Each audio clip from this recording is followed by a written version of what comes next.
and then Lydia. Ellen Marr, I'm on the Cohasset School Committee. I'm in the last year of my second term, and this is my first AEC meeting. Good. And Lydia. Hello, I'm Lydia, and I am in my first year of being in the Cohasset School Committee, and also my first AEC meeting. And I'm very excited that the fact that we might be integrating alternative energy in the schools. I used to work in a charter school in Plymouth, and we put solar on the roof, and the system paid for itself in like a year and a half. So I just think it was a huge success story. So I'd love to see something like that in Cohasset. Pretty cool. Perfect. And we'll do Mary Jo, who's on the committee, then Adam and Michelle. So Mary Jo. I'm Mary Jo Larson, and I've been on alternative energy for 7 years, served as vice chair and chair. And so I'm actually what's called rolling off this year, but I thoroughly enjoyed the experience, and I'm very excited about prospects for the future. It's really quite an exciting committee to participate in. Thanks. Adam. How's it going? Adam Amon. I recently moved to Cohasset, I guess 2.5 years ago. I work in the renewable space, and I'm not on any committee.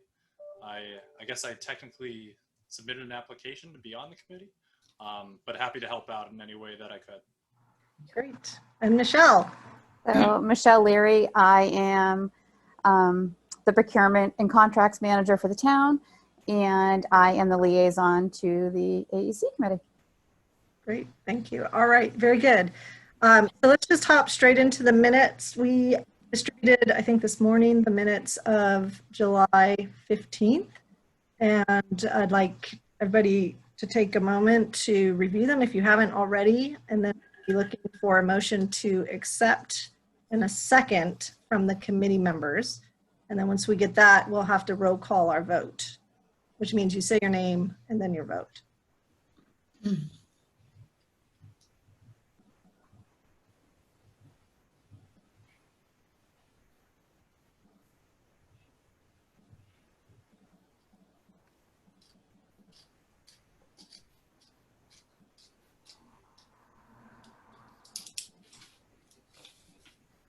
When you're ready, I'll take a motion to accept the minutes.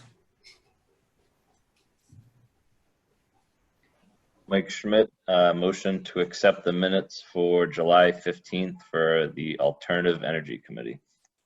Thank you, Mike. Do I have a second? Second. Great, thanks, Mary Jo. All right, so I'll say your first name, and then if you're on the committee, you can say your full name and then I or whatever. Steve Winter. Steve Winter, aye. Mary Jo. Mary Jo Larson, aye. Bill Fusco. Bill Fusco, aye. Mike.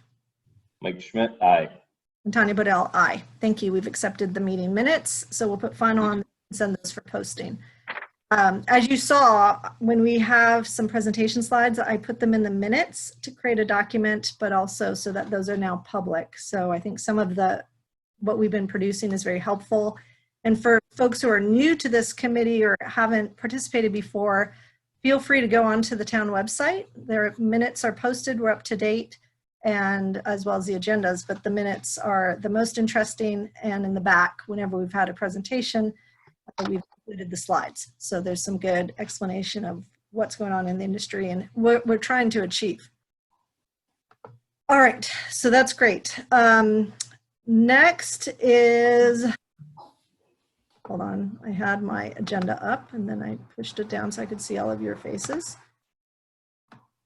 The committee members. All right, so this one, there seems to be a little bit of some confusion. There's some folks who are officially rolling off, and Michelle can explain what she found on that and dates.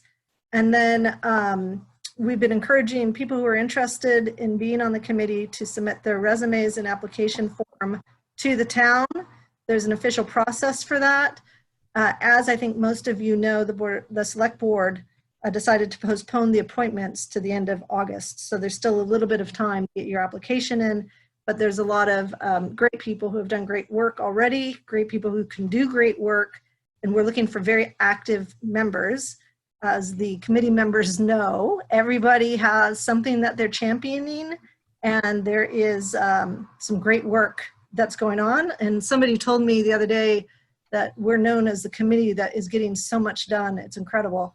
And that's because every single person on this committee is doing a great amount of work. So it is definitely a working committee, but I think it's a fun committee. And we are, I think, the only committee that actually brings in revenue to the town.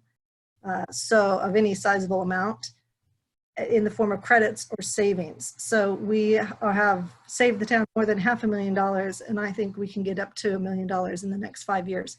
So that said, Michelle, can you explain what the official time requirements are? Yeah. And then Mary Jo, you can talk about your deal. Sure. So I think it was a few days ago, we were talking about how many members were rolling off and how many members resigned and how many spots were left. So I pulled the town warrant from last year to find out when everyone's appointments were. So we had Tanya, you're appointed till 2022. Michael Schmidt, the same thing. Actually, he should be reappointed this year, which will bring him to 2023, if I'm not 2020. What year? I don't even know what Yeah, year. they said my appointment was only a year, so I had to reapply Okay. within the last month I did it. Okay, so you'll be reappointed. Mary Jo, during a meeting that was held a year ago, stated that she wanted a 1-year stint on the committee. However, when the minutes were approved, they approved Mary Jo, they approved you for 2 years. So you're really not rolling off till next year. Despite the conversation that happened, what was recorded was that both you and Steve Girardi were going to be members through 2021. So good news for you. If you want to stay, your seat's still here. If you've already had it set that you want to retire from the committee, I think everyone understands, knowing how much work you've put in. And Steve Wenner, your appointment is solid for a few more years. And I think. So who else is officially rolling off? Not Mary Jo, but Mary Jo as a friend. So, Not Mary Jo. So the only official roll off that we have right now is Michael. He was the who's only. going to be reapplying. Yeah, he's the only official. Is that, how can that be? I thought there were two. Oh, Bill. I think Bill. Yes. Hang on. Okay. You're the other official roll off? Let me just I am. pull it. Okay, that makes sense. Yep. So Bill is officially rolling off and Michael is officially rolling off. So you have 2 right there. And Bill, are you staying on? Bill, what would you like to do? I am going to remain rolling off. I will retire officially. Yes. Okay, Um, good. Okay. Wonderful opportunity. You guys are doing great work, but I need a little more time and headspace to devote to this committee. And right now that's not available to me. So I think it's best that you get someone on board who is going to have that kind of dedication. So Great. And Mary Jo. okay, so for the first thing I'd like to say, if you don't mind, is because because I was chair when Bill came on board, I can't thank you, Bill, enough for the way you turned around and just took all this data and created these images, the visual explanations that went up. So your influence and the time you dedicated to the committee were greatly appreciated. I loved working with you. And I actually saw I had this vision of all the things because your brain is so amazing and your work is so amazing. And I myself haven't had the bandwidth to do that. So I just needed to say that. Thank you very much for what you did at the time when I was the chair.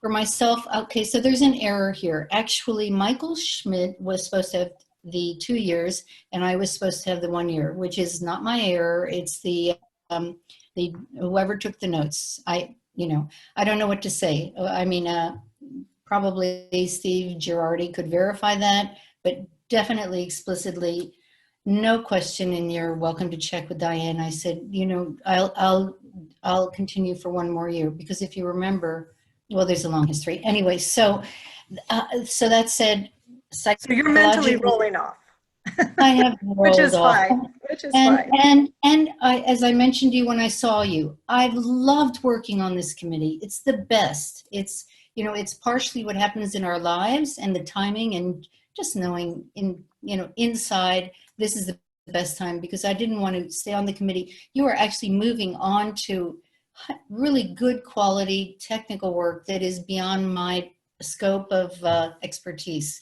So I was there when it made sense for me, and I couldn't be happier. I'm happy to pass the baton, and really proud of everyone on this committee. So please think of it as a positive move on my side, and with really, wait a minute, I brought wine to toast you guys. So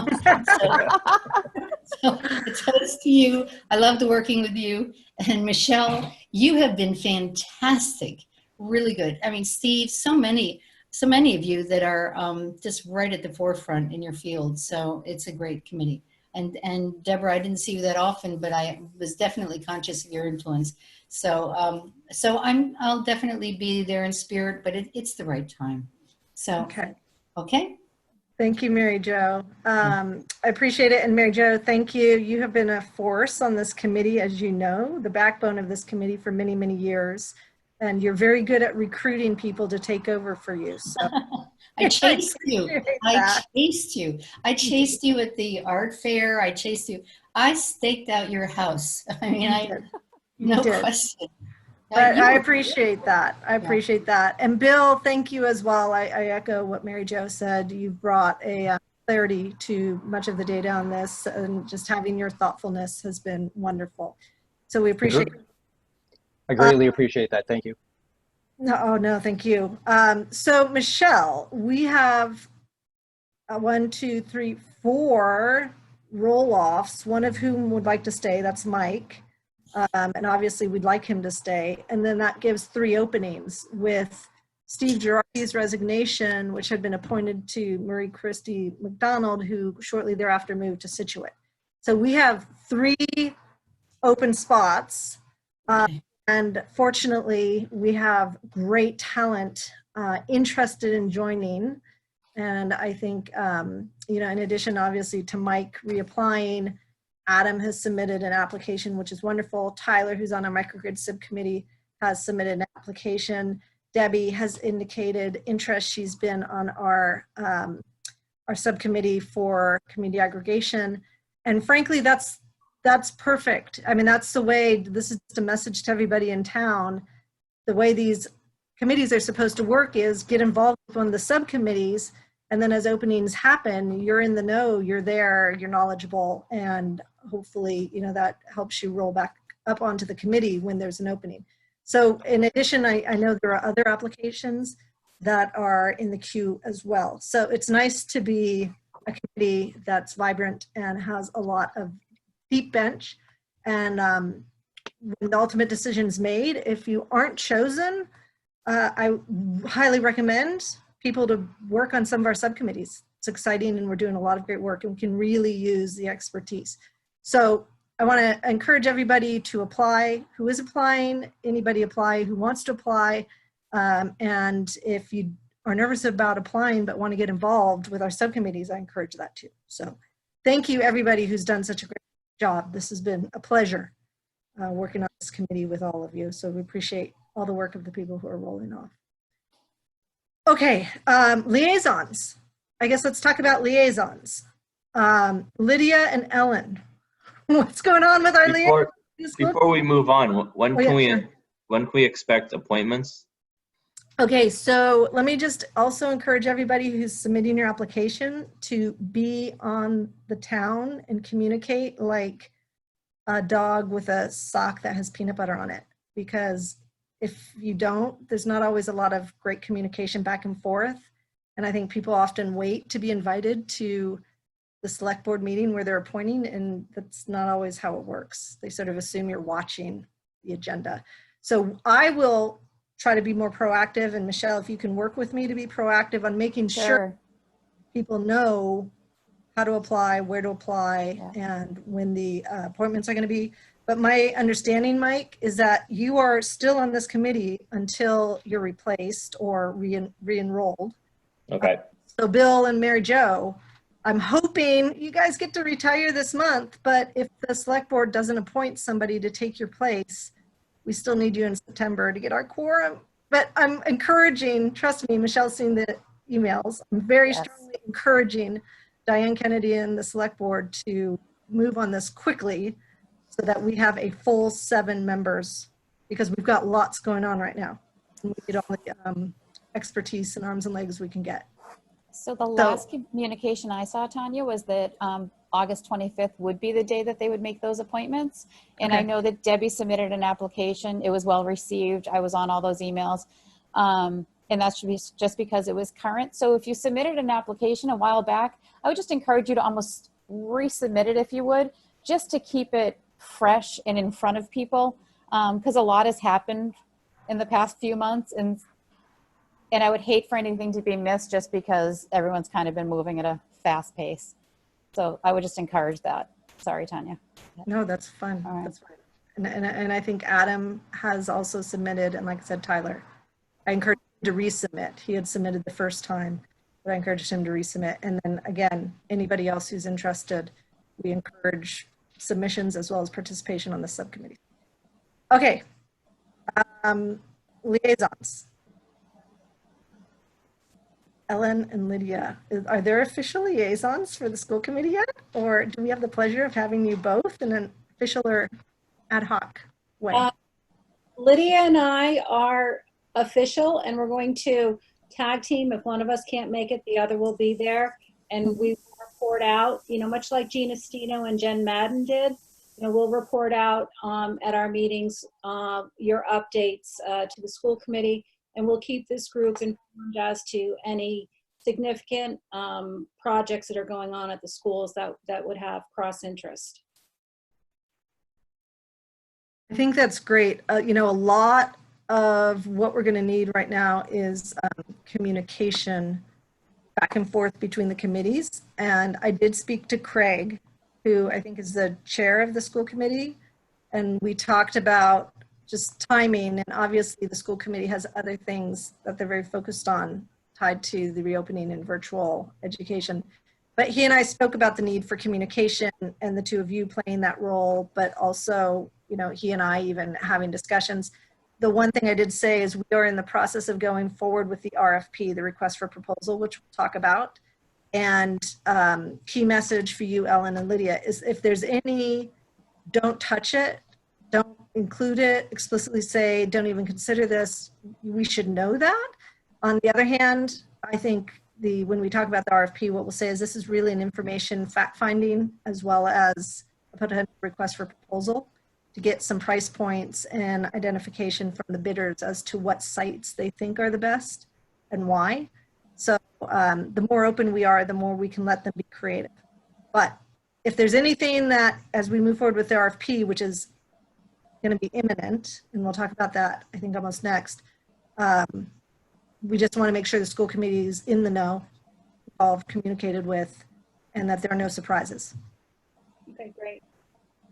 Good. And then, Michelle, do you know if the select board has assigned anybody to be your liaison?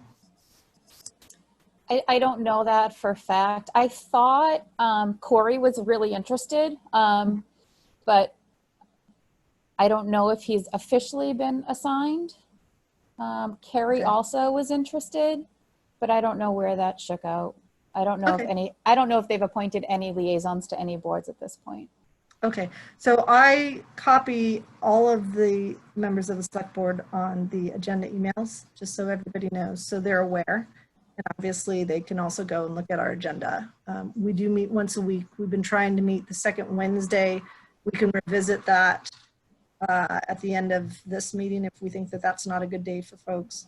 But otherwise, I think maybe what we might want to do is revisit that when we get our full committee and see what the new and existing folks think would be a better schedule as September starts to roll around.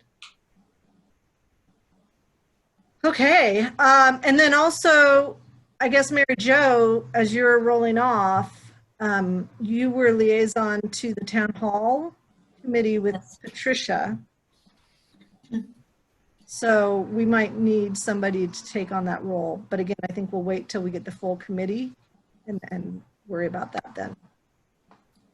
And just to let you know, and Michelle probably can give updates. I think we were at the meeting where the town hall committee was prioritizing, you know, what will be the real important principles. And so they actually welcomed our feedback and included our efforts to make sure that clean energy and energy efficiencies, and of course, even more ambitiously, zero energy, geothermal energy, et cetera, were considered.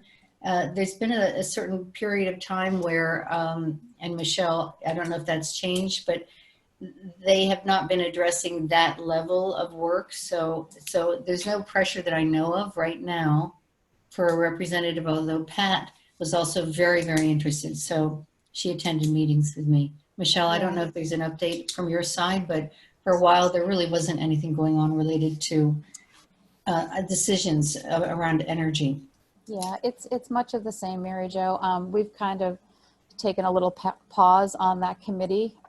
We're not meeting as regularly as we had hoped at this point in time due to COVID and everything going on.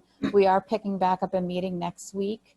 We're still not even at that point to speak about energy efficiencies. Right now, we're working on the feasibility and space study planning. And then once that's done, we'll move on to some of the priorities that were on our list. But Patricia's been very engaged. So she's been involved in attending the meetings when she can. So I will keep inviting her. Mary Jo, if you're just interested, I can invite you, and you know, maybe that's a subcommittee that you want to be on. I don't. Mary Jo's like, no. We're not letting you I go. feel, no, it's nothing to do with anything else, except I feel as if I'm beginning to meld into my computer. I spend so much time in front of the screen now, but thank you. I'll reach out. I mean, on that note, actually, the school committee, you know, Steve Wenner and I have presented for you have a librarian who has a research project on sustainability. We love that project. I'm so impressed with the structure of that project. I mean, I've observed the presentations. It's beautifully organized, lots of flexibility, incredible skill building, just depth of there's something about it that really motivates the students to pursue their interest in climate or aspects about the water.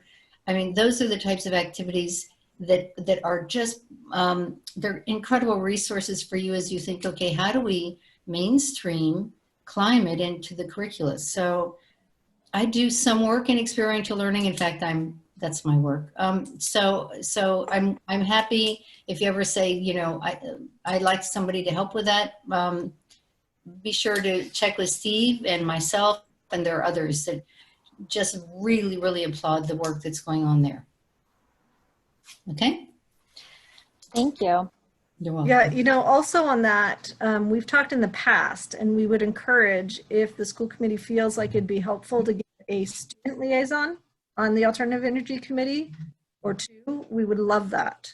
We think it's a very exciting topic. There are people very interested in it, and it's a great way to see how decisions get made and things get done. So we'd love to have student liaisons as well. If there seems to be interest or a class, you know, they can always attend, obviously, but I think having one or two that are very interested and can be a part of what we're doing would be wonderful.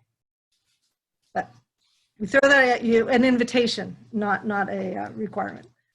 We'll bring it up and address it at our next meeting, and probably through Principal Scott, you know, he might reach out to the student body to see if anyone's interested. Okay, great. Tanya, did you say you meet every week? We meet once a month, Oh, once a month. Okay. Okay. but we get a lot done in between with our Okay. committees. We meet once a month, and right now we're doing the second Wednesdays of the month, but that may change. And also we want to coordinate with you to make sure you guys have a good meeting time as well. So let us know if we're on a conflict or we can do a better date. Okay, anything else on retirements, additions, liaisons before we move to the renewable energy procurement effort? Okay, very good. So the renewable energy procurement, I guess, Michelle, if you can talk about where we are with respect to the RFP for the town sites, what process you went through to put together the materials, why we decided, despite what the minutes say, why we decided not to go forward with a technical grant or proposal request from the state. And then I'll talk about select energy and power options, as well as some other conversations that I've had with folks. And then we can, I think, talk a little bit about a bidder list because we're quickly getting to that point. Yeah. Okay. So I was asked to put together a request for proposal for the solar energy arrays for several locations in town, including the schools being one, the DPW being the second, and the fire department and police department being the third. I put a draft together for everyone to review. I don't know if anyone's seen it yet, but we wanted to put this on the street fairly quickly and award it by October 31st. In order to do that, there's a schedule that we have to follow to make sure that we can meet those timelines. I don't know if anyone has seen this yet. Tanya, has anyone seen it? You're on mute.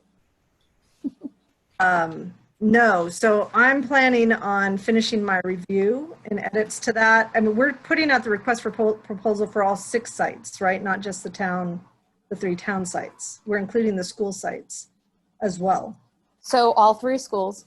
We have 3 Yep. schools. Hang on. We have 3 schools, the DPW, the fire department, and police department. Right. Yep. I think we're also, the changes that I've started making are encouraging the bidders to be creative. Also contemplate third-party sites that might charge a lease payment, but could be maybe better sites. And also look at the town holistically with respect to our longer-term goals of being a microgrid.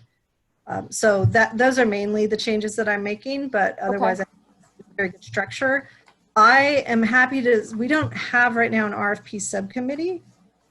I think we should definitely have other people from the committee and make sure that members of the school committee are aware of what's going out. So I think Ellen and Lydia, can we also send you a copy of whatever we finalize? And then is there somebody else from the committee or subcommittees that would like to be a part of this? Or even Adam, if you'd like to be a part of this RFP committee, you don't have to be on the committee to do that. Yeah, I can help you with that. I do RFPs all the time, so familiar with them. Excellent. I know. Okay, so if everybody doesn't know, Adam works for a solar developer. They do large scale solar, so they probably would not be, well, sort of. they don't do, they wouldn't be doing a bid. There's no conflict because they would not be bidding on something of our size.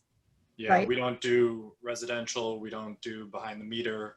We do large scale utility scale solar development sites, mainly in the mid-Atlantic. So we have a couple sites that we just recently were awarded with Duke Energy in North Carolina. So That's great. familiar with the All right, process. so Adam, it's great to have you on board our RFP subcommittee. Ellen and Lydia will make sure that you're communicated with. Would definitely like your feedback. Is there anybody else who would like to be on this committee?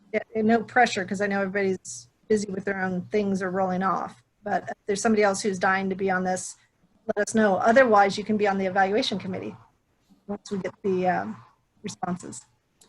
So the evaluation committee it's going to be fast.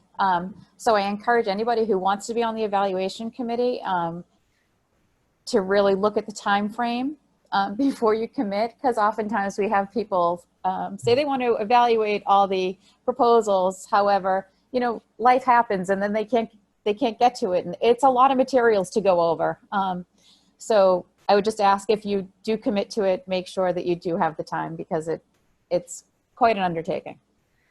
Yeah, and just so everybody knows, in 2012, when we did this, we had a completely separate evaluation committee. We had members from the school committee, we had a member from the select board, we had members who weren't me from the committee. I think in this case, given the time frame, we might relax that a little bit just to make sure that we have people with credentials understand where we're going. I don't think we need to create that tight of a demarcation between And in groups. terms of the RFP itself, obviously you guys are saying that you're doing your final edits. When I attended a meeting last year, I think the conversation surrounded the combining of community PV solar with air source heat pumps. When you go out for the RFP, I know the 6 sites that you're going for, are you doing specifically solar? Are you doing solar paired with battery? Are you doing solar paired with the heat source air pumps? Like, what is the option that you guys prefer? So we are going to be open to that. We have the permission to lease the sites for solar, but not for battery. So if there is a battery solar combination, which there probably will be given the current incentives, we would need to go back to the town for the battery piece, but the solar could move forward as it is. And for the heat pumps, it's sort of the same. You know, on the heat pumps, if they want to propose it, the question is, do we have them finance it? Are there tax credits that they can take advantage of that the town can't take advantage of? And I don't know how much room for opportunity there is on the heat pumps, because I know the schools just redid their heating system, I think. Yeah, I was just curious because I was surprised last year that the heat pumps were even part of the combination, because everybody is doing solar and storage. And the Clean Peak standard that was recently approved by the Department of Energy Resources incentivizes storage. And so you might as well have solar paired with storage as a potential rather than any other technology. Geothermal, heat pumps, solar and storage make the most sense. Totally agree. And if I you want think to pair it with anything. right. And I think we are going to note what the town has already approved the lease for, which is solar, but that it would be easy enough for us to come back on the battery side of things. If that made sense. And I, you know, in hindsight, we should have included storage, but we didn't. So we have permission to lease. It doesn't matter at the end of the day anyway. I think the key thing is getting the information, making the decision on how to proceed. But I agree with you. We're going to encourage battery storage solar storage combinations, as well as storage on a standalone basis, as well as any other combination that they think holistically would make sense and be economic. And we do have data, and we have examples of the bills. And so we will be providing those as well. As part of the RFP material, just so that people have that information. But Michelle, can you make sure that the data is not subject to a non-disclosure agreement or confidentiality? Yes. Just because if it needs to be confidential, we can call it confidential and have them sign an NDA before we provide it. But if it's FOIA, It doesn't matter. It's public. So okay. All right, then we're fine. So we can provide that. I'm more worried about getting you the data than I am. Oh, trust me, I know. It's harder, especially now, but it was hard even without COVID. So I totally understand. Okay. Okay, good. So we'll complete those and send out. But again, we are encouraging, and everybody I've talked to of the potential bidders who have shown an interest, I have said to them, look, we have 6 town sites. There are other town sites like the Water Commission that Steve Girardi is now on the board. That could be a good site, the pumps. The schools are 75% of the municipal load. Schools are.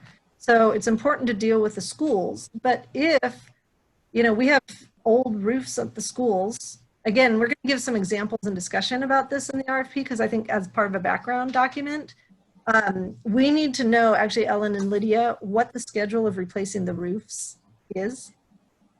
And I think what we'll encourage them to think about is, you know, in the past, what we said is, look, there's a one-time removal and put it back on because we know we have to replace the roofs within 20 years. We know that. We don't know if it's 8 years, 5 years, 3 years, 15 years. We don't know. but we know we're going to have to replace the roofs or maybe a new building.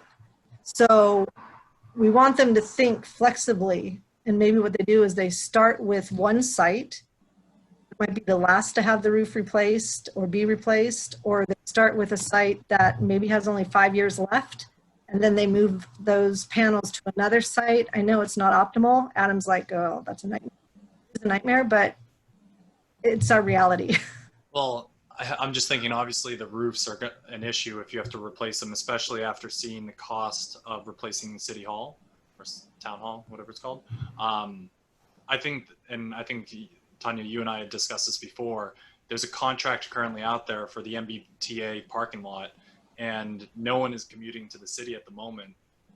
I imagine that that's not one of these 6 sites because we don't have the rights to it, but we should be pushing the owners of those sites to develop, and we could be part of that development effort and get partial ownership over the rights to those panels.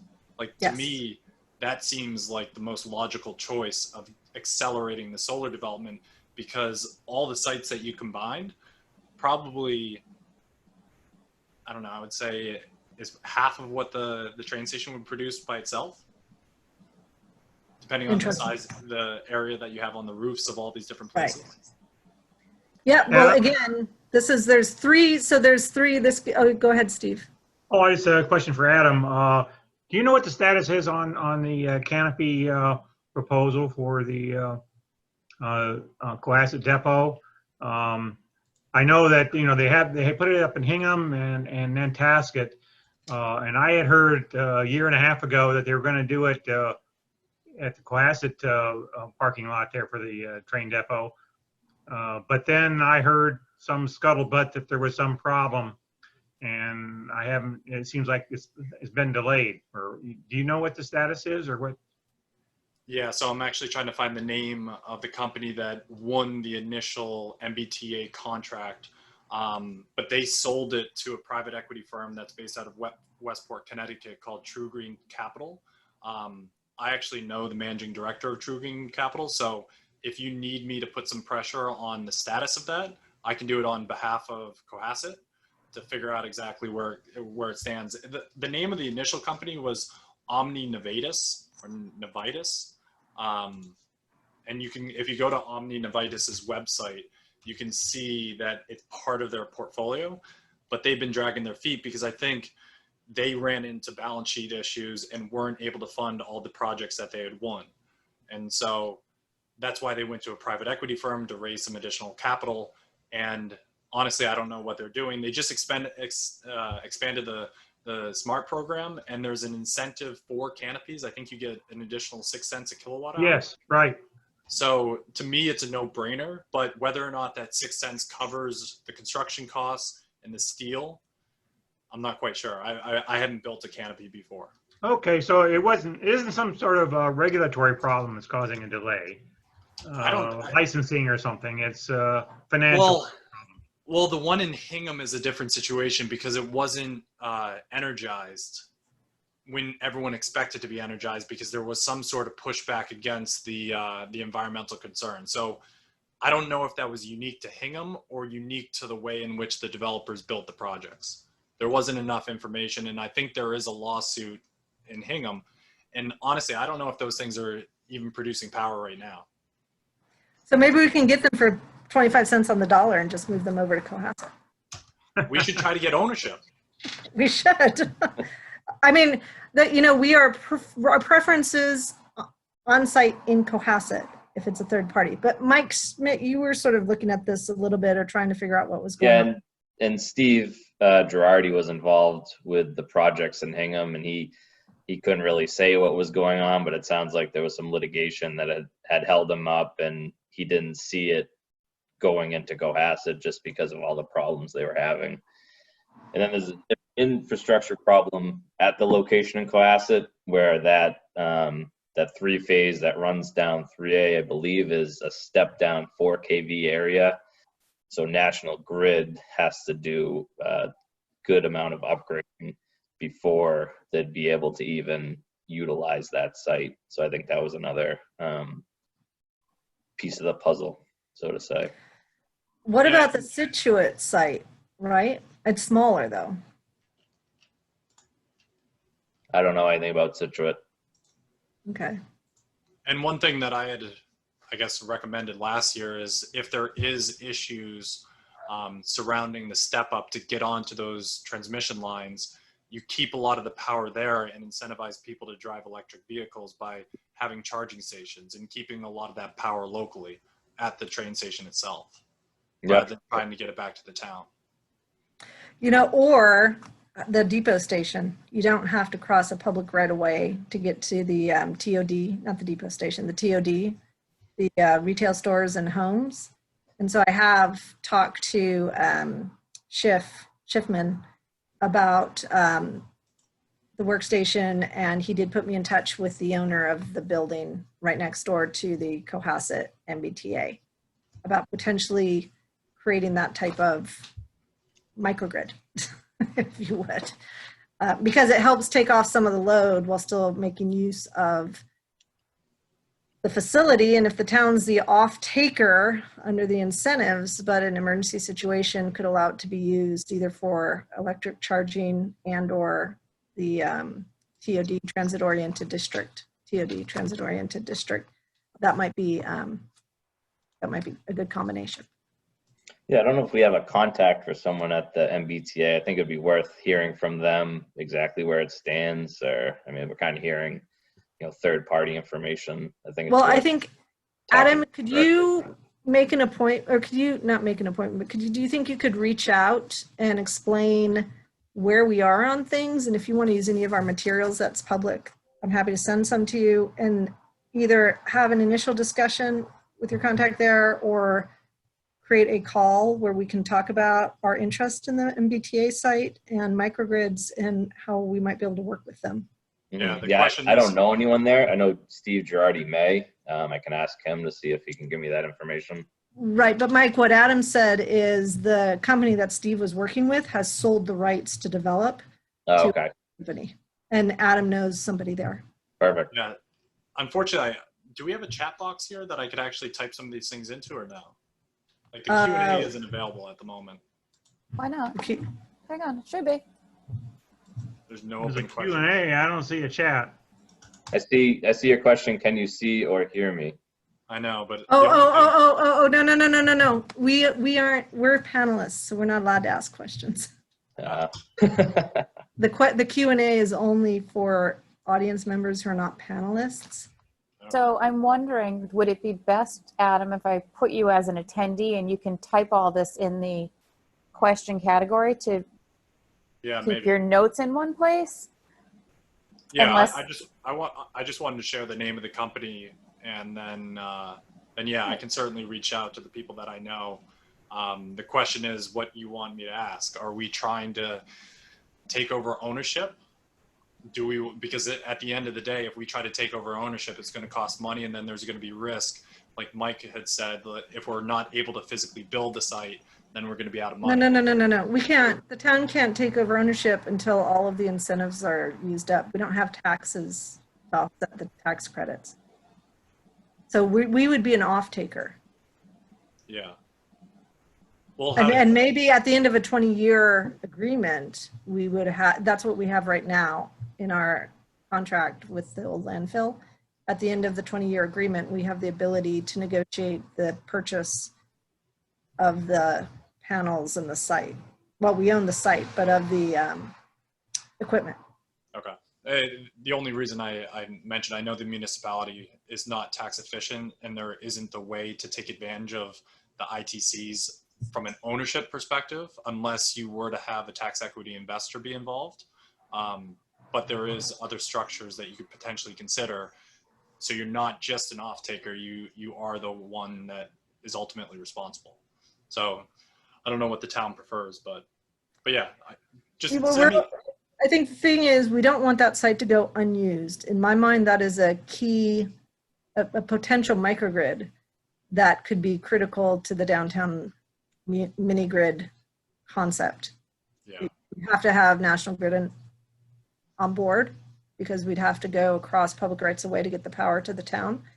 But I think the transport in a district, which is right there, without crossing a public right of way, would benefit as well. And we'd be able to shed load in the event of a blackout. So we don't have to supply the TOD or the parking, and could possibly have an emergency electric vehicle charging center right there. Because we're skating towards the puck and realize that in the 2020s, electric vehicles are going to be a huge portion of the town's vehicle fleet. And so if it's bad right now when we run out of power, because we can't turn on our lights, we can't turn on our computers, it's going to be even worse when people can't charge their cars, including the town, who has 3 electric vehicles right now and will have more. All right. I'll send a note and I'll CC you. Okay, that's great. CC myself and Michelle, if you could. Michelle. Adam, I'd be curious if you could find out anything else about the status of the Hingham or Nantasket depot arrays also. I'd be Yeah. curious to know if they really are generating electricity now or not, and what may be happening there. Well, it sounds like if it's in litigation, the only people that know are the ones that are involved in it. But yeah, I'll see what I can find out. I probably won't know more than anyone else. Okay. And we'll try to get Steve Girardi out to a bar with some beers so that he can. I'll get it out of him. Insight. Yeah, Mike, come on, get it out of me. Okay, that's great. Now, select energy power options. I mentioned them before. Apparently, figure, normally if you're going to lease a town site, there's a 30B procurement, and that has to be competitive. And it's very important because in the past, municipal entities were leasing town property to their brother-in-law and their uncle at stupid prices. And so as part of that, the 30B protects the townspeople from wayward leases and dispositions. But there's a loophole, which is Mass General Law, Chapter 164, Section 137, and Select Energy Power Options is basically the sole source provider for that.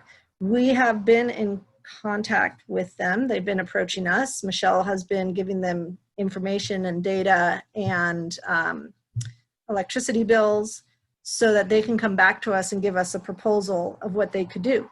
We would not need to go to the town to get any permission to get leases. We already have permission for 6 sites. We wouldn't need to get permission from the town if this was a good option. I would feel personally very uncomfortable moving forward with that option without getting a competitive procurement bid. And that's where this RFP is very important to get some price information.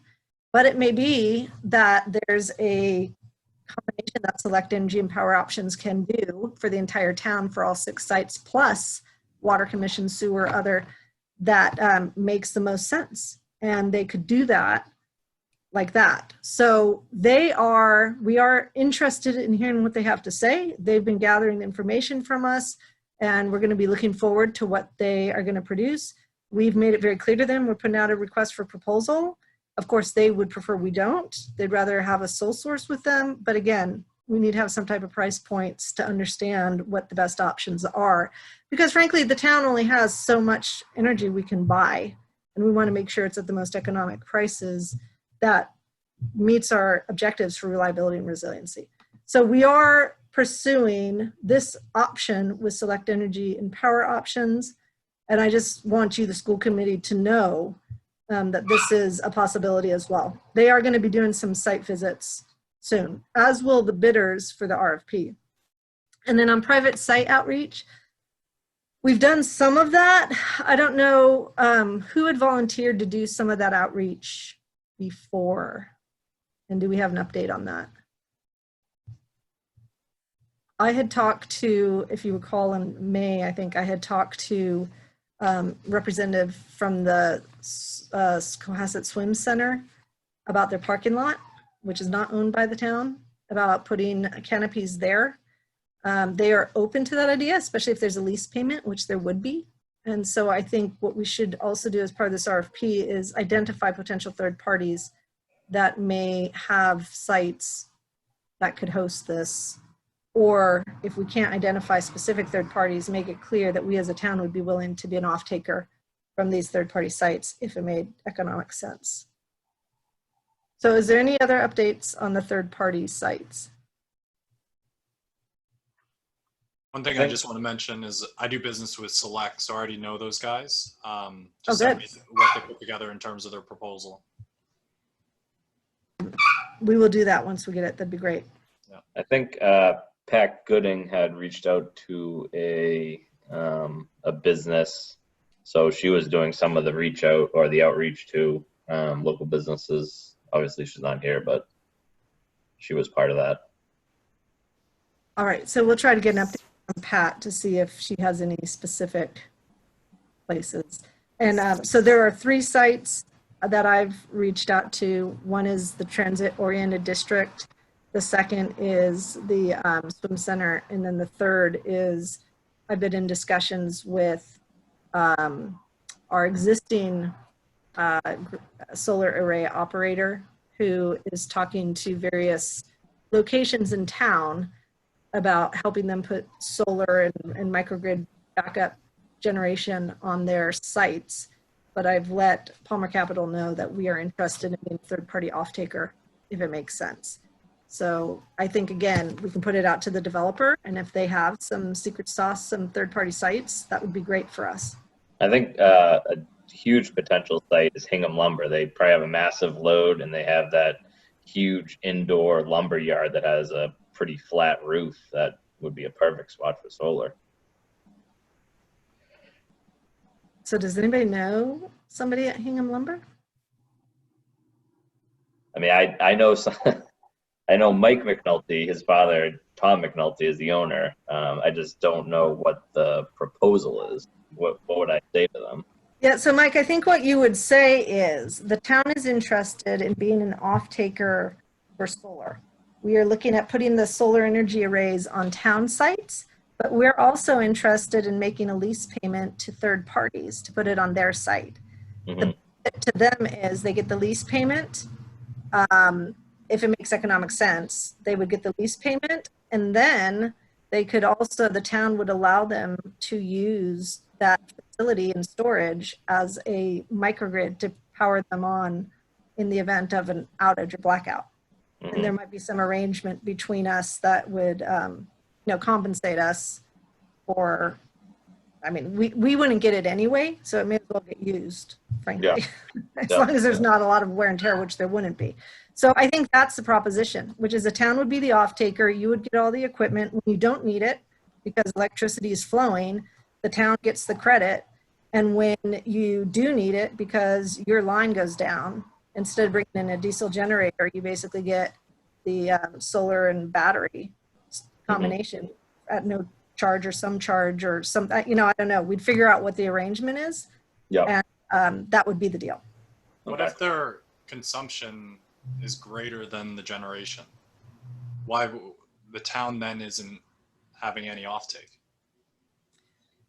We would probably, it would have to be set up to make sure that we get the credit under the peak energy standard, right? So we'd get the credit, whether it's going to feed them or whether it's going back into the grid. It probably would be going into the grid for the Clean Peak Energy Standard. And then when the grid shuts down, there's a switch that puts it into their load. Yeah, because it would probably be a smart program rather than Clean Peak, right? So they would. Well, be if it has a battery. Clean Are Peak- you saying if it has a battery? Yeah. The SMART program isn't very lucrative for us, I'll be honest. National Grid has basically used up a lot of the good stuff out west. And so it's hard if you're a National Grid customer on the east to be able to get a good price. But there are other programs in place that might be able to help. Yeah. So Tanya, another option is that I believe you might want to assess it is the building that has Nguyen's Kitchen and the Dunkin' Donuts. Can you picture that right on 3A?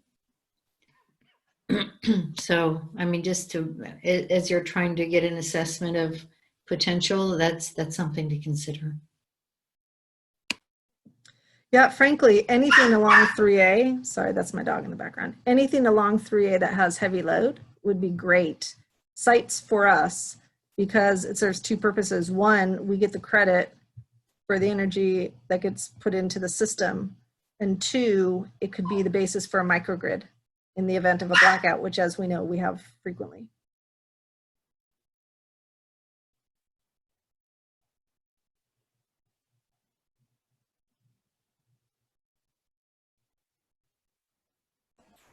All right, so bidder list, I think maybe the best thing to do is just have everybody, if you know folks who'd be interested in bidding, we have already talked to some.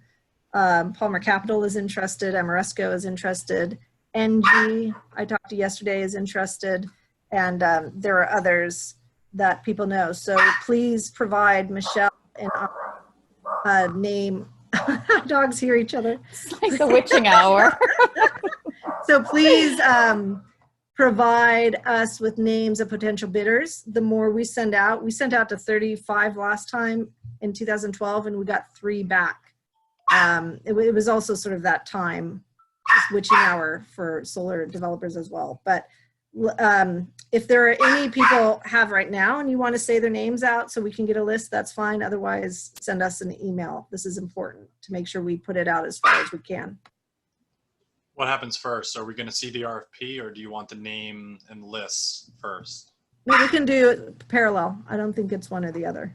Okay, because if you get the RFP, I can pass it to a bunch of people, but do you need the bidder list before? Yeah, we want to send it out, make sure we know who it's going to. Okay. If you don't want to give us a name, we can send it to you and you can send it out, but it would be great if we knew how many people we sent it out to, just as part of the tracking. Okay. Hold on, I'm going to let my dog come in. So instead of hearing her bark, you can hear her snore at my feet. Hold on.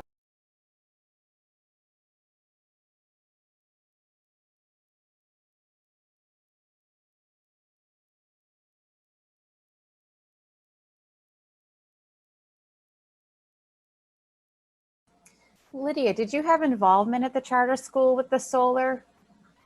I only was, updated as a teacher, as an employee of what was going on. And I'm sorry, my dog is squeaking a toy in the background. I It's don't like even know what's madness happening right now with my dog either. I feel like I'm in a circus right now. But so because it was a charter school, we were leasing the building from the owner of the building. And then we agreed to go into this, Okay. this project. But I can ask the person who was the principal, the head of school, is actually a Cohasset resident who she's since retired, but Jill Crafts, who lives across from the Little League field. I don't know if any of you know her, but she was the principal at the time. So, I mean, if you wanted any information about it, she would be very familiar because she was in all of the talks with what was going on. I only know like when it was being built, like I could hear all the construction, and then a bolt went into my classroom, which was very exciting. Yeah. Lydia, do you think that she would be a good person to be on the evaluation committee?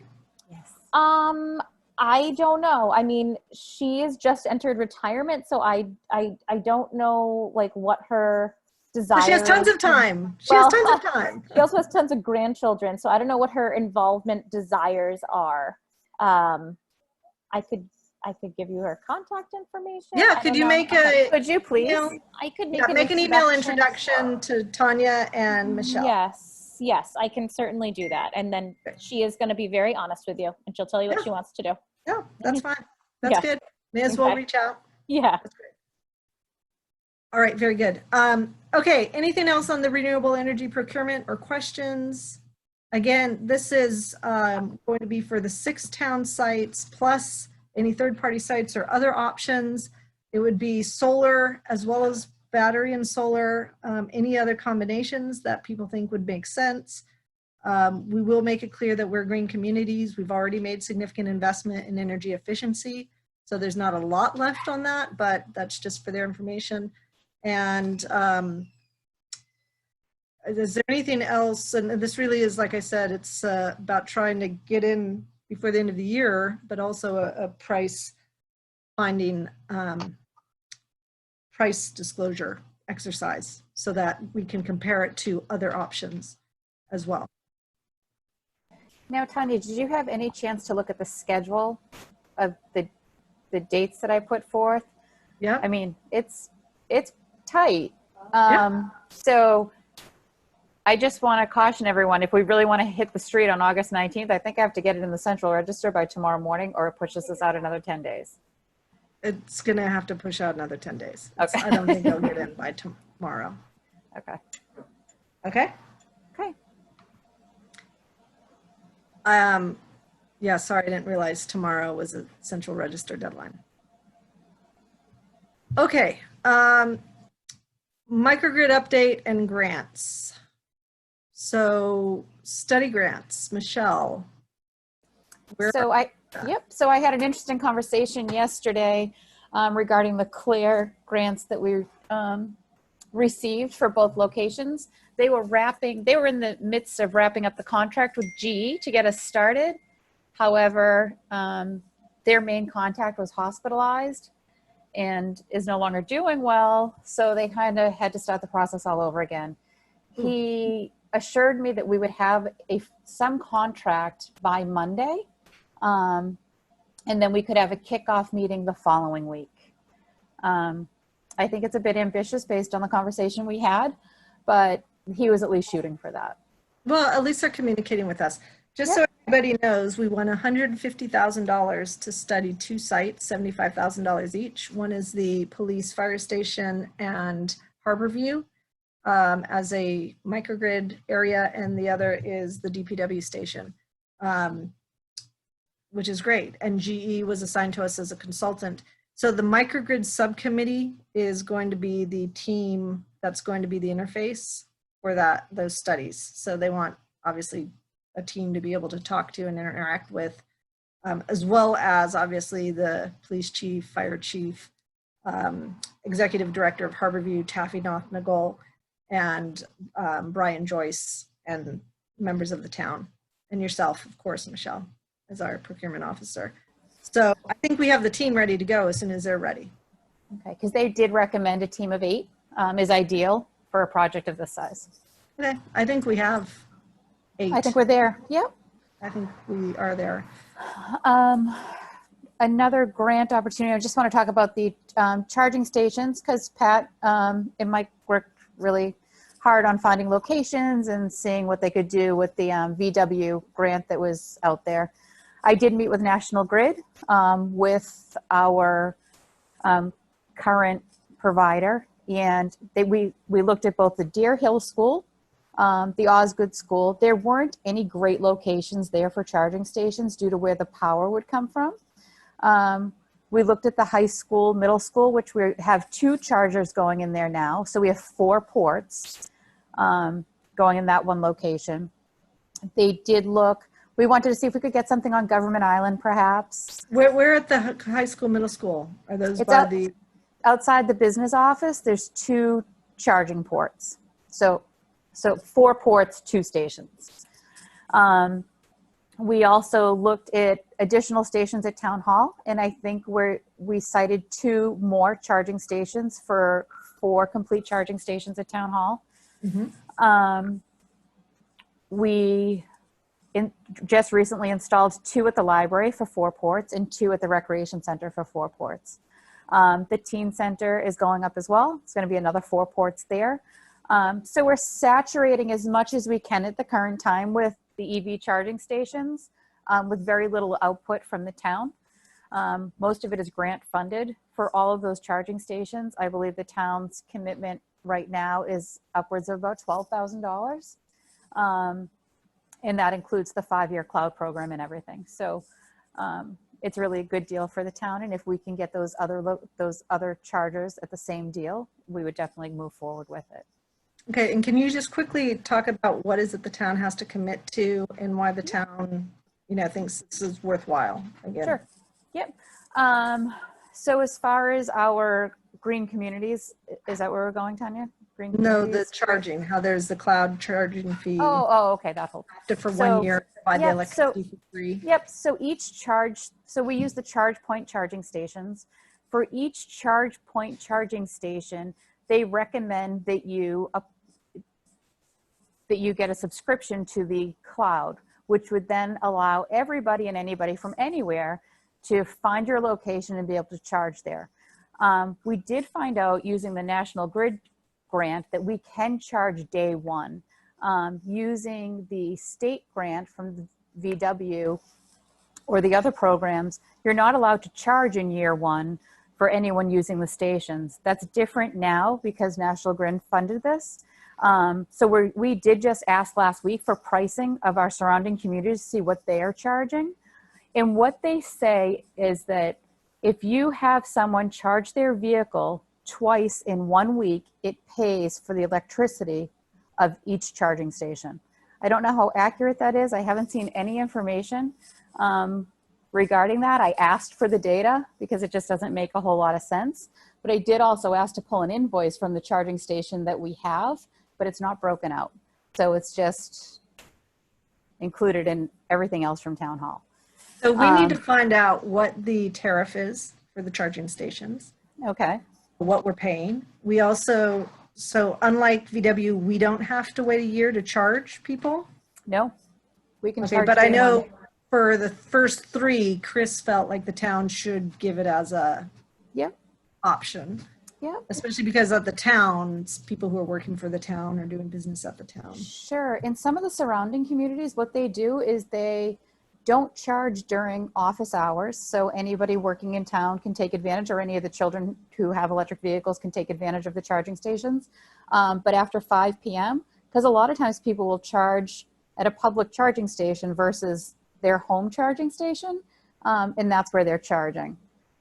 Oh. So it goes from probably like 5 or 6 p.m. till 6 a.m. is where they're charging money. So can we get more information? Because I think that this committee should have a recommendation to the town. as to Sure, what- we've asked for it from surrounding communities. I haven't received it yet. But as far as the subscription, it is $1,800 to subscribe to this cloud, so everybody can access us. It's a 5-year subscription. It's a fee. So each charging station that the town puts in, we have to make sure we have funding available to commit to this, as well as any additional infrastructure that we have to pay for.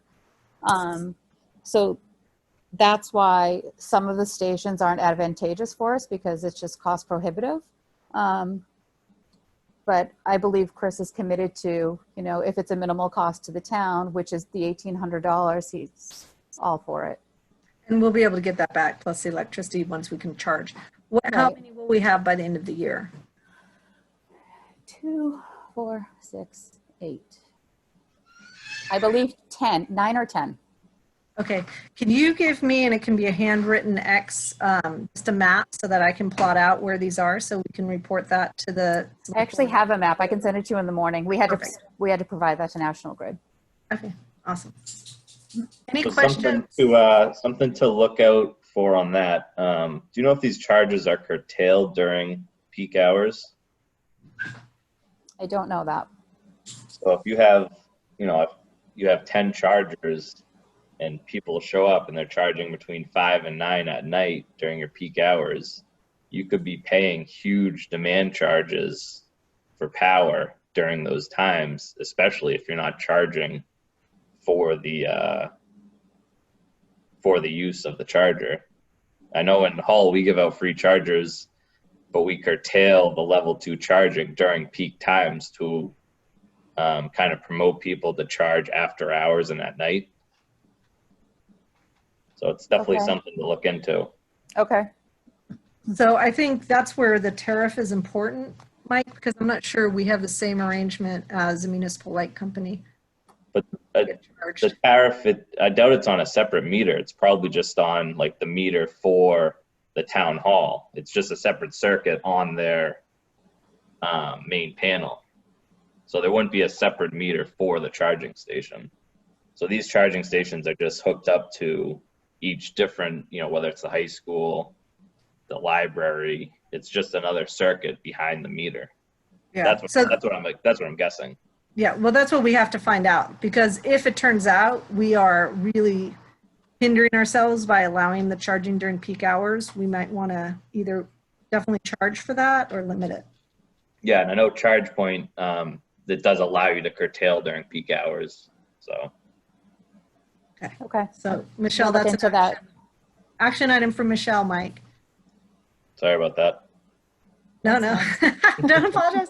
Okay, and then the DOER Technical Assistance Grant, that was a grant we thought about pursuing to get a consultant to help us with the RFP. Michelle and I talked about that and decided that instead of putting the effort to writing that grant, we would rather put the effort to writing the RFP and moving forward with that. So we did not go after the Technical Assistance Grant. And then Michelle, is there any update on the grant tied to the police fire station, the MVP grant? Not yet. We got a note and she said the direction was to tell the communities that they will have an answer by summer's end. So Okay, so we're getting there. And waiting. the last grant, this just came out, hot off the press, and it's so important that I actually put the link for anybody who wants to look at that. And that's a FEMA $500 million Building Resilient Infrastructure and Communities grant. It's not $500 million of grant, but it's $500 million in total. They're specifically looking for municipalities that have resiliency issues and could use this from it's sort of like an MVP grant, basically. It's this 25% match, but that 25% that the town would put up could be in the form of in-kind services. So, you know, there's all sorts of ways to minimize the actual cash outlay that the town would have to do. But that's something that has a lot of money, and I think it's something we should be looking at. And Michelle, have you gotten a chance to look at that? Do you have any thoughts? I have, actually, we have a meeting internally that you're welcome to attend. I believe it's on the calendar for Tuesday. I'm not sure. I'll forward you the invite. It's with our town planner to talk about different infrastructure in town and where it could be best utilized. So I can, if you're available and can hop on that, that'd be great. Yeah, I would like to. Look, I think if the town planner, I think we should definitely let the town planner know what we're thinking about, because otherwise he's going to be focused on traditional town things and not looking at this from a microgrid resiliency, reliability, batteries. For example, the batteries, we could buy the batteries for 25% of the cost and pop them on an existing solar site. So Adam, this would be an example where we can just go forward with solar at the school, for example, and then the town itself could buy a battery for 25% of the cost and connect it. So we don't necessarily get the Clean Peak standard, or maybe we do, but more importantly, we get 75% of the cost from FEMA. But I think I would like to, I know I would like to be on that call. And I think that there's maybe based on that discussion, we might want to have a separate discussion with the town planner so that if he hasn't received our microgrid information, he should, because we need to make sure that the select board and the town understands where we think we should go on this. Okay, other initiatives. Sorry, anything else on the microgrid update and grants? Okay, thank you. Moving on to the other initiatives, Solarize Plus. Steve, I think you were going to reach out to Mass CEC or others. Yeah, right. I've been unsuccessful. I noticed that they have not updated their website. Remember at our last meeting, I think I mentioned that Mass CEC said that the applications for next year's Solarize Plus program would be available mid-year. Well, we're past the mid-year. And it still says that on their website. Nobody's gotten back to me. I tried to contact them. I guess I really need a name. If anybody has a personal contact at Mass CEC, might help if I had a personal contact there. but I haven't been able to get a hold of them. So I really don't have any update. I don't know, are there, Lydia or Ellen, I don't know if you're familiar with this program. Should I just say a few words to summarize what it is? Okay, so Solarize Plus is a state program to help residents get discount contracts for and equipment for renewable energy equipment, not just solar panels, which would be the Solarize part, but the plus part is all the other stuff you can get, batteries and heat pumps, electric vehicles, and whatever sort of renewable energy technology that the community is interested in, that could be included in the program. And it's a competitive thing, but I think virtually every town that's submitted an application has been accepted. It's been around for several years now. So I don't know. They've been delayed. Last year's program was extended for 2 months into the early summer, I think. And they were supposed to have had the program for next year going by now, but they haven't. So Steve, for Everybody knows. Mass go ahead. CEC, that's who we're communicating with for the CLEAR program. So Mike Condon, I just sent you his contact information. So maybe you Fantastic. could reach out to him. Okay, wonderful. Thanks. That's what I need is a Welcome. contact. Sure. Because the contacts on the website just don't work. The email and the phone number, nobody gets back to me. So Mike is very responsive. I'm sure he'll get back to you. wonderful, wonderful. Thank you. Great, thank you. And then Steve, we've already talked about the electric vehicles, electric charging. Steve, can you also catch us up on what's going on with community aggregation? Okay.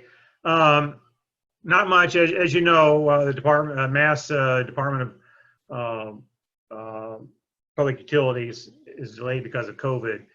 But I saw recently that they actually did approve the plan for Boston, the electricity irrigation plan for Boston.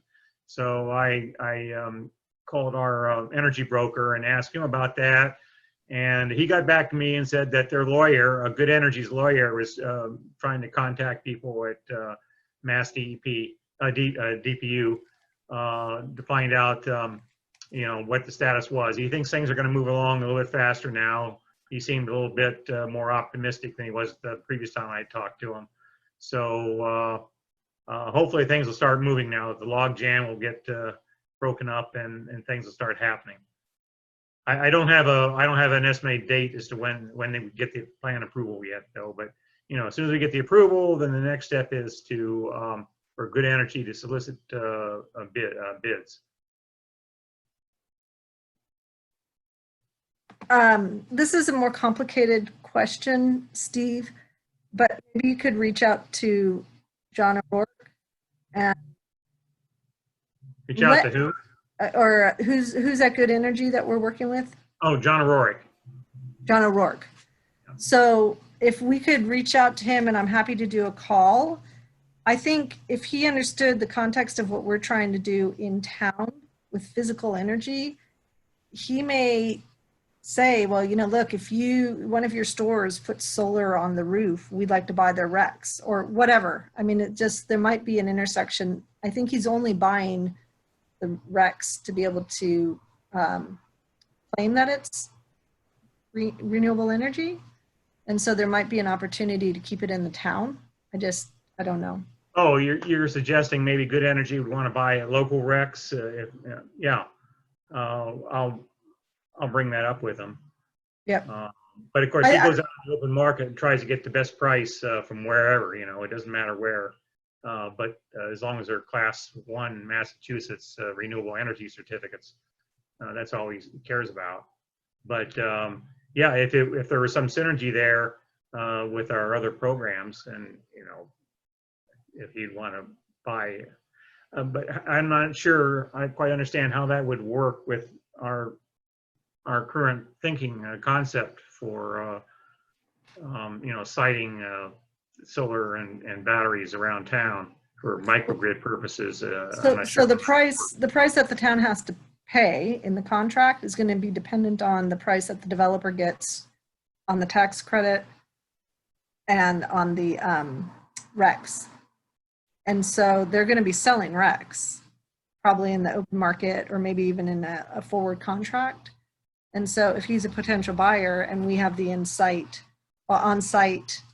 product, they're going to be in the market. And so it might be that they could do a bilateral arrangement as opposed to a centralized procurement. So even if those RECs were not the cheapest ones, you think it would still be a benefit for Good Energy to purchase them for our aggregation program?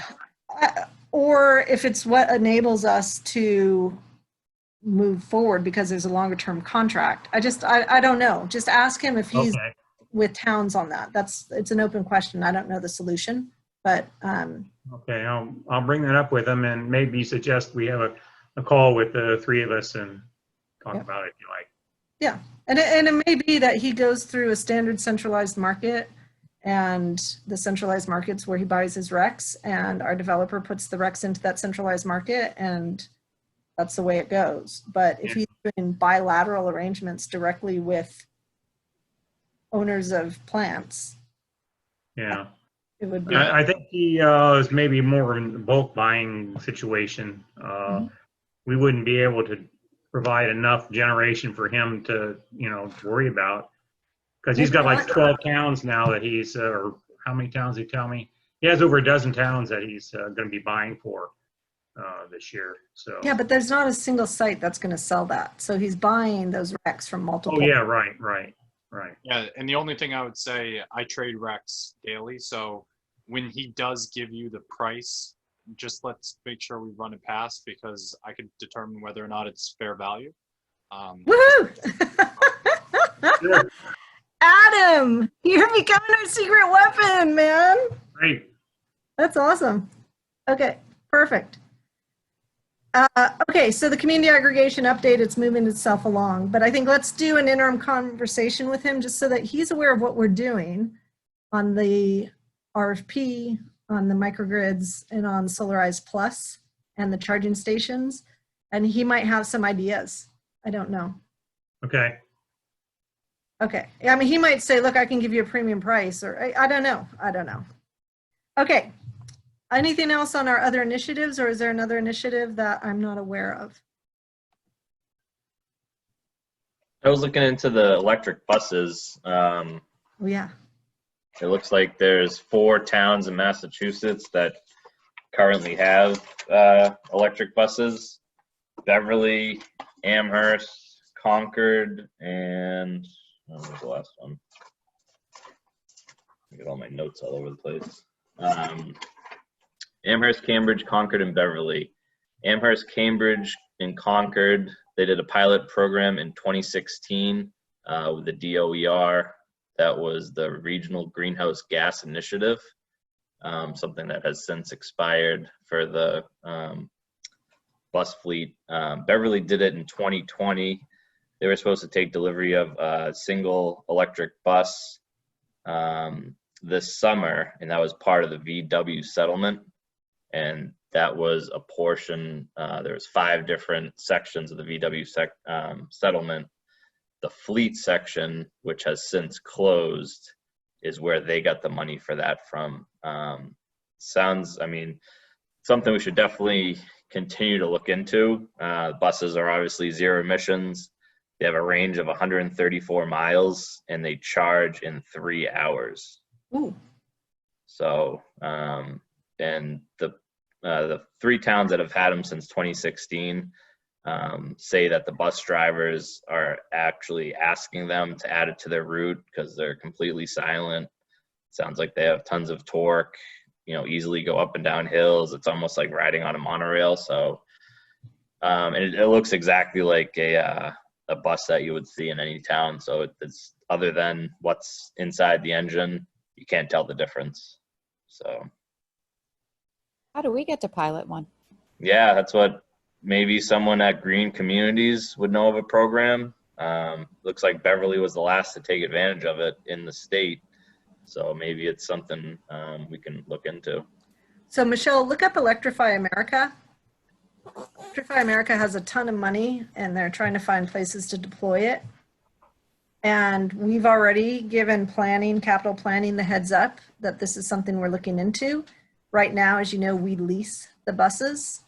And I think that that's the desire going forward. And so it's a question of, can you lease the electric bus? Yes, so that's what Beverly did. They leased it for 5 years, and it cost $24,000 per year for 5 years. So I don't know if that's So you know what? We should, achievable. Mike, I will make an email and I'll copy you, Michelle, but Mike, I'll keep you on that as well. I'll do an email to the capital planning group, basically Sam Wakeman and Brian Host, because they were interested in monitoring this, and we'll just let them know these numbers that we Okay. have for 2020 for Beverly. The bus lease is coming up in 1 to 2 years. No, 3? We just took delivery this past year, so we have 2 more years on our lease. Right. 2 more. So by the time we got around to it, and we'd have to have the charging stations, and they charge at the DPW site, which we have a $75,000 study grant for, which is where the solar energy array is. Oh. The plan is coming together. So, I mean, it's all just synergies. So we'll have the study done. We'll have, if we have a battery on site, we'll have a battery on site, or maybe we, from the study grant, realize the buses should be the battery to take some of that solar. There might be some cool things that we can do with the solar and the buses. I don't know. I mean, this is skating towards the puck in some sense. We don't want to be too far ahead of ourselves, but in 2 years, I mean, I think it's going to take 2 years for us to get through potential expansion of the solar energy array site on the DPW site. The study grant hopefully would be done within a year. So I think a 2-year timing is perfect. For what Yeah, we and I think even if there isn't grant money available, I think it's worth trying a pilot with 1 bus. I don't know what the fleet is, but it's worth, you know, even if the town has to put out the money, I think it's definitely worth looking into, considering the setup we have over at the DPW and the savings of fuel. And, you know, I'm sorry, Ellen or Lydia, how many buses are there currently? 8?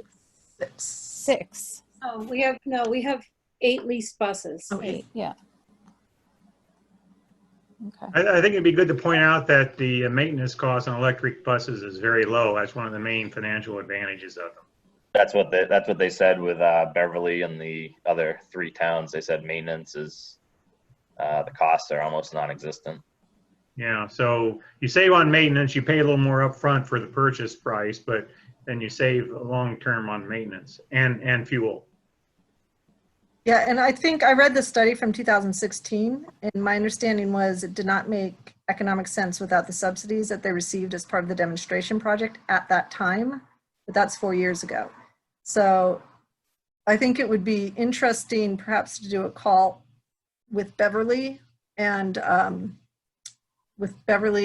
someone who knows what the costs were in the decision, and our planning committee. So our planning committee is aware of it, and then also the school committee, so that we're aware. Again, we're 2 years out, but these are the initial discussions and the initial concept that we start thinking about. The other thing, and again, skating towards the puck and understanding how these buses could be used in other ways and whether it makes sense or doesn't make sense. You know, the buses are mobile batteries. And so it may be that the fleet of electric buses can charge during an outage at the solar site, and then they could be moved to the emergency response center, the senior center, other places as a clean source of energy, backup energy. I think the technology is not there yet, but I think in 5 years it will be there. And possibly in 2 years, we could get a FEMA grant on resiliency to help us test run this as a demonstration project. So I think, again, we're skating towards the puck. It's not used right now in a common way, but people have talked about buses as being mobile batteries, and it does a number on the charging on the batteries, but you know, it may be if you're only doing it 2 or 3 times a year, it doesn't matter. So these are the types of fun, sexy, new cutting edge ideas that we're exploring and trying to get money for, and now's the time to try to get it. So I think Electrify America, this might be part of the FEMA grant. The good news is we have a study grant that's going to be underway soon that's explicitly looking at this for the DPW site. There's someone's name, Dana Cruikshank. She's the director of transportation for Beverly Public Schools. So I'll see if I can reach out to her and maybe set up a call or get some information about the program. That would be great, Mike. Nice job.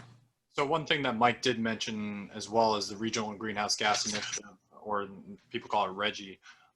And right now that currently only covers the generating emissions. So if it's coming from a coal or natural gas plant, and there is a consideration of expanding it to the transportation sector, which would then apply a tax to our fuel prices, or however they decide to actually have that flow down to the ratepayers or to the actual consumers themselves. So that would also align with an initiative of obviously having more electric vehicles on the road.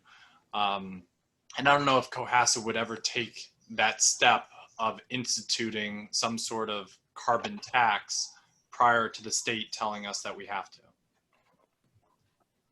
What would we tax? How would we tax it? You would have to tax it based on mileage, as an assumption of how much CO2 per year is being emitted from the vehicles that people drive. So as you look at people who already complain, I guess, about the cost of their, whatever the car tax we get every year of like $200 to $600, depending on how expensive your car is, there could be an applied tax based on how many miles you drove, the efficiency of your vehicle, and obviously if you drive an electric vehicle, you wouldn't have a car tax. So, and the cost would be in line with what the emitters are currently paying for RGGI, which is about $5 to $7 a ton. So what you're saying is we would get credit to trade into RGGI? Well, no, not as of now. The credit is only if you're an emitter, but because they're not currently covering the transportation sector, we don't need to go out and buy it as consumers.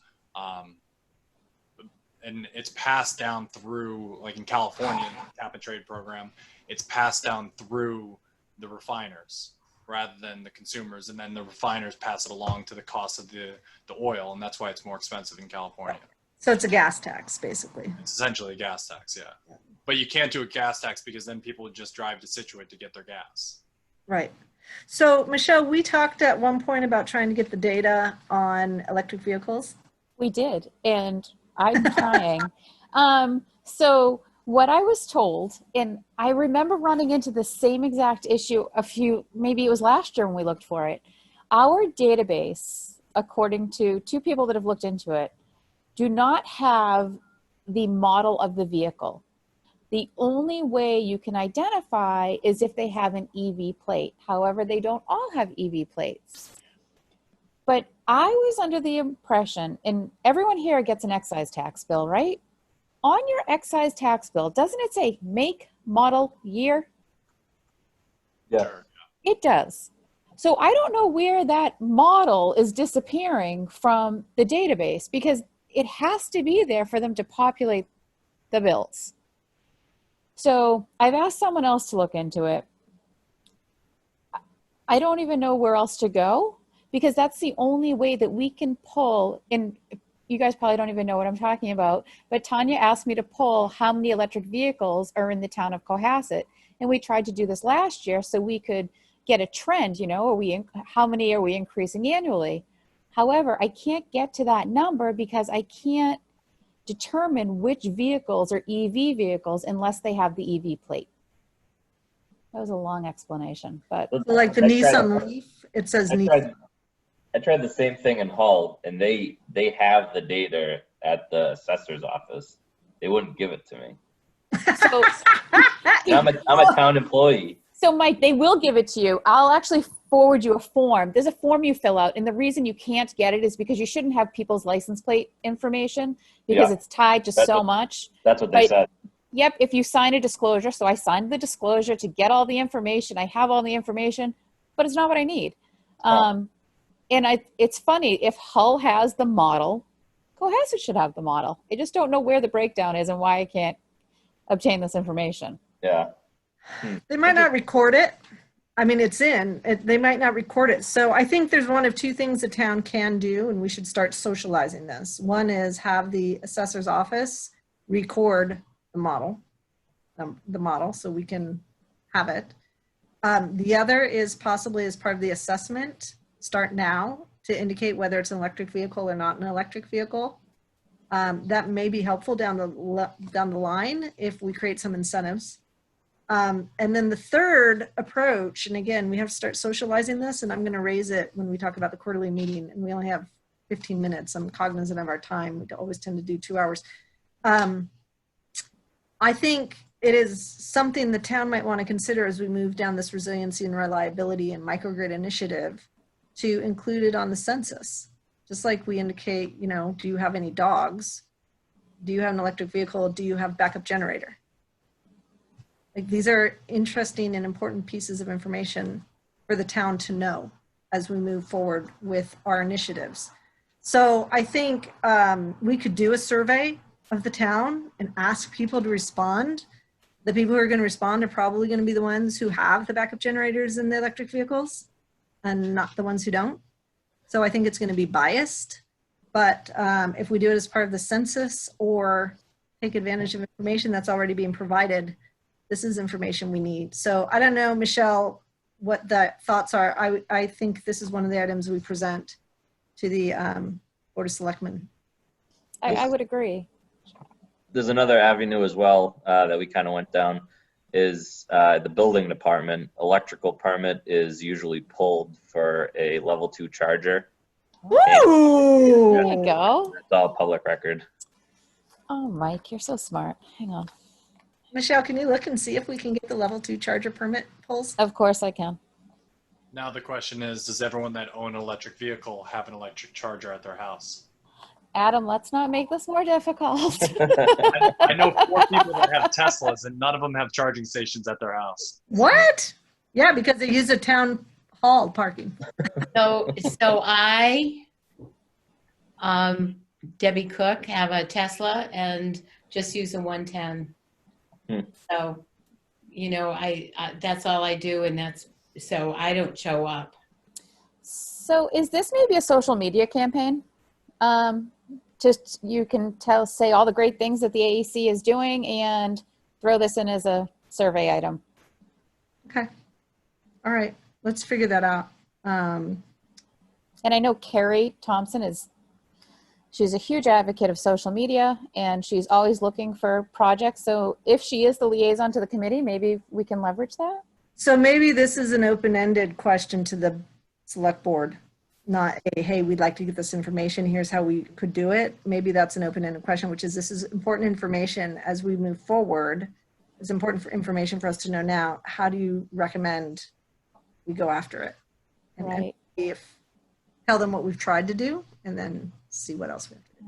And Actually, what's the I'm purpose sorry. of the information? Is it just so you know exactly what the trends are, or are you going to start incentivizing people? Like, what's the end goal? It's so first of all, it's to get the information. Our hypothesis is that we are a demographic that's going to be a cluster, an electric vehicle cluster, which has import with respect to our feeder line. It has import with respect to reliability and resiliency. If the lights go out, it's a problem if we're a cluster of electric vehicles. So I think the town needs to know this from a reliability, resiliency, emergency response point of view. So that's informational. I think understanding the trends is also helpful as we move forward with respect to a microgrid framework, conceptual framework, because some of the, we're going and trying to take advantage of electric charging stations, but we don't even know how many electric vehicles are in our town or who drives them. Yeah, and then I think the third is potentially down the line, it may be that there are incentives especially for the backup generation. Because if we go down a microgrid path so that we are, as a town, have investments to provide backup to members of the town, there's a potential moral hazard where people just take advantage of the town. And then we have to build out for a, say, 15 megawatt system. Whereas in reality, all the big homes have backup power generators, and we would only need to build out for a 10 megawatt system. Yeah. So community cost, and if we can create an incentive for people who have their own backup generators and give some control when the lights go out, so we can take them off grid and power up the rest of the municipality, that is part of the 10-year plan. Yeah, and like we talked about, really, resiliency is probably the most important issue for us in Cohasset just because of where we're physically located. And you look at what just happened to Westchester County and Southern Connecticut, those guys lost power for 6 days. And so everybody was running their diesel generators or their propane-based generators. It's not necessarily the most efficient way of producing power. Exactly. And if there's electric vehicles and the wall and battery options and solar through Solarize Plus, it's all part of the whole, we also need to know where are the solar panels, right? Who can self-supply, even though right now they're not allowed to. Outage, they're not allowed to. So we'd have to work with National Grid to try to get an ability for people to self-supply, which is about putting on switches. So there's a lot of technical pieces to having a municipal-wide microgrid going forward. And again, this is like a 10-year long-haul game, but the information now helps us to make decisions each step of the way. So I have a question. Debbie, you said you just use a 110 for your charging. Do you have an EV plate? Yes. Because I'm wondering if I cross-reference the EV plates with the level 2s if I come up with a more comprehensive list. I'm determined to get at this. This is one of those things. Yeah. Yeah. I mean, I have an EV plate, and I have, but I also have another car that's, a hybrid, electric, gas hybrid, and that wouldn't show up there. Right. Or C-Max. So, but anyway, yeah. So, but as I said, with 100, I was going to get a level 2, long story. It was winter. They couldn't dig the trench. And then I discovered I'm perfectly happy with the 110. I get what I need. How long does it take you to charge? Well, if I'm really low, it can take, more than 24 hours. But one of the interesting things is about a Tesla, which is really interesting. If you go away for 5 weeks and you don't charge it, you only lose just a few miles.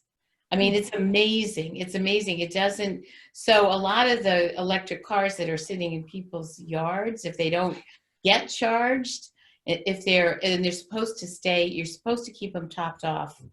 That's what they recommend. So they should be, able to sustain days without being charged, if you want to know. Okay. Good. Well, that's good. And I like the initiative. Go ahead, Adam. The only other initiative that I guess in terms of making sure that we have enough generation to be able to self-supply or be able to support ourselves, you're going to have an issue with the reliability if you just have solar and storage, because most likely you're not going to get enough generation locally. Mm-hmm. And one of the things, I went for a walk with my family and we went up to Turkey Hill. And so we went from the train station, walked up the hill to the right, and there's massive cell phone towers at the top of that hill. But it would be a perfect location to put a couple wind turbines. And I don't know how the cell phone company can get approvals and a couple wind turbines, which can't be seen by any neighbors at that location, can't get built there. Oh, Adam? You gotta go ahead, Steve, give him the history. Want to give the history, or I'll give the history. Anyways, there was a very strong effort by the trustees of reservations to put a turbine at the top of Turkey Hill a few years ago. And we all thought it was going to go through. It had very strong opposition, both from the Hingham residents on one side, and then people from the retirement house there on the other side. What was it called? I forget. Sunrise or whatever. Anyways, because of that, there was a delay, and then because of the delay, my understanding is that they lost the financial advantage for doing it, and then so it fell apart. But that was, that was an attempt. It was going to be on the Trustees of Reservations land at top of Turkey Hill, where those cell phone towers are. In fact, they even cleared off a spot for it. They knocked down the trees and leveled it off there, but never pursued beyond that. I think it's a great opportunity to maybe re-engage that conversation, because you put wind that typically generates at night paired with solar that's going to be generating during the day. And obviously the other initiative that we haven't even discussed is what's going to happen with offshore wind. And maybe Cohasset could be potentially one of those off-takers, but it's far based on where the transmission line is going to probably land. But it's something else that we should probably keep our yeah, there was also another problem in that the Cohasset solar bylaw was changed. And I think that now it may not even be legally possible to put a turbine there because of the restrictions. They extended the distance that you have to have from the base of it to any habitation or other things. I don't know if it's even possible anymore. We kind of gave up. We tried very hard for I don't know, a number of years, 5-6 years, to get a wind turbine in Cohasset, and we thought we were close a couple of times, and there are 3 different locations where we thought it was going to go, and it was a disaster. We never.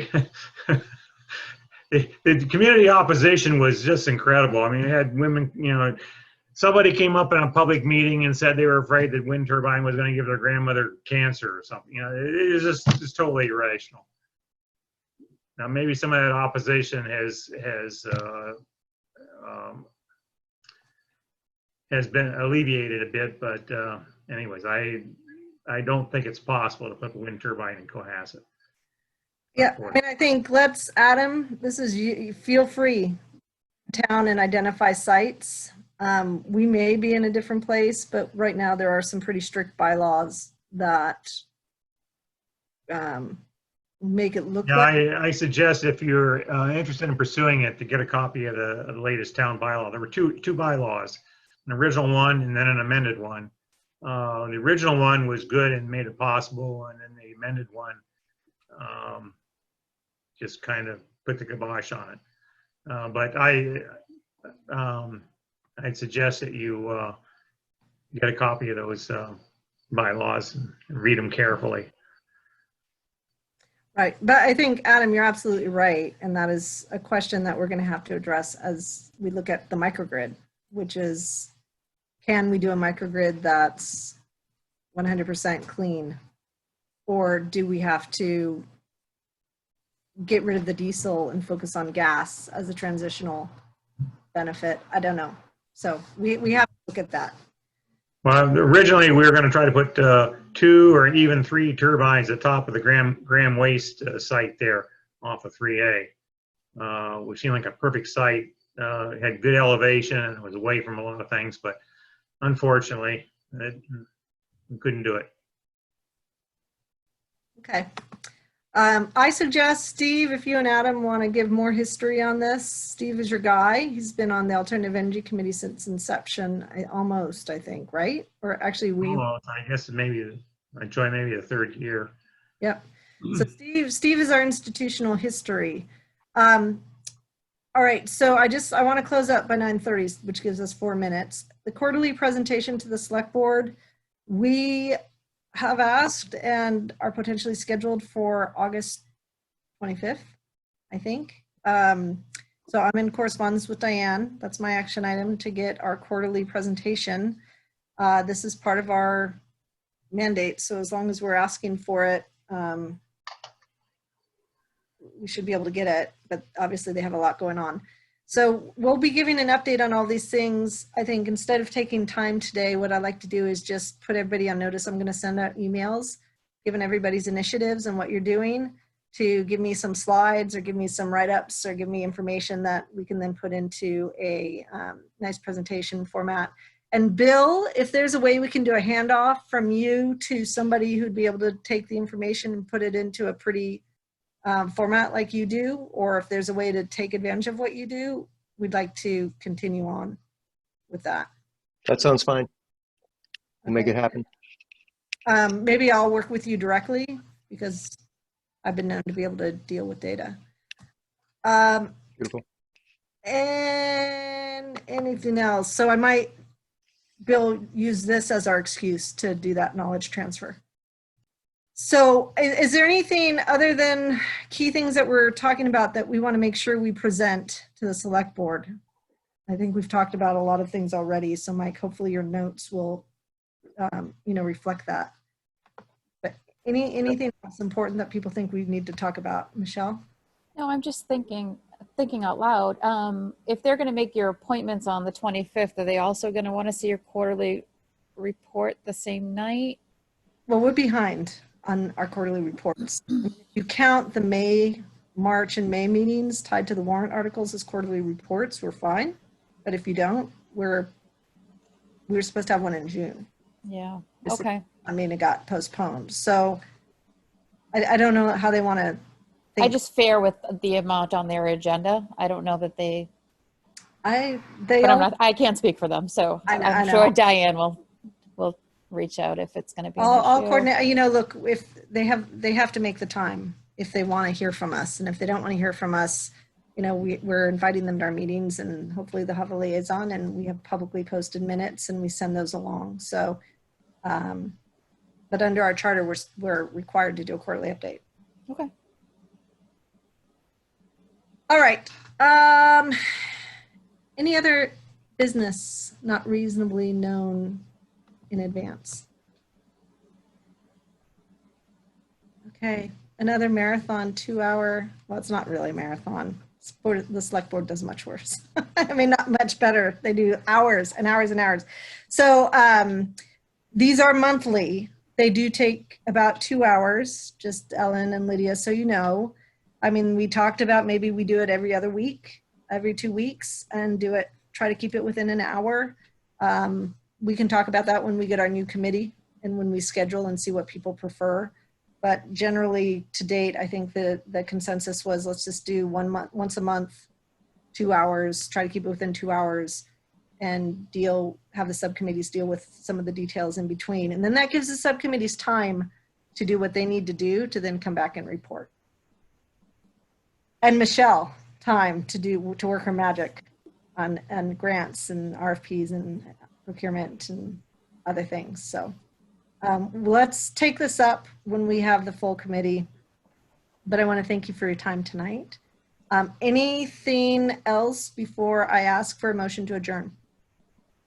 I sent you about 30 names of people for the RFP. Woohoo! Thank you. And then, I saw that.